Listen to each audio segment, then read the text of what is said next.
మీకు ఇథియోపియాలోని mercy tribe గురించి తెలుసా? వాళ్ళ లిప్లే ట్రెడిషన్ చూస్తే దిమ్మ తిరిగిపోవాల్సిందే.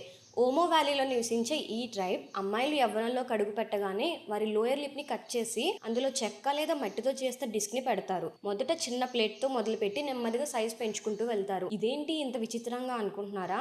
అసలు మ్యాటర్ ఇక్కడే ఉంది. ఈ లిప్ ప్లేట్ ఓన్లీ డెకరేషన్ కాదు, అదొక సోషల్ స్టేటస్. మర్సీ తెగలో ఇది beauty, strength and social status కి ప్రతీక. ప్లేట్ ఎంత పెద్దదైతే ఆ అమ్మాయి అంత అందంగా, శక్తివంతంగా భావించబడుతుంది. అంతేకాదు, పెళ్లి సమయంలో ఆమెకు లభించే కట్నం కూడా ఈ ప్లేట్ సైజ్ పైనే ఆధారపడి ఉంటుంది. అలా అని వాళ్ళ అస్తమాను కూడా దాన్ని క్యారీ చేయరు. కొన్ని స్పెషల్ ఈవెంట్స్ లో మాత్రమే వేసుకుంటారు.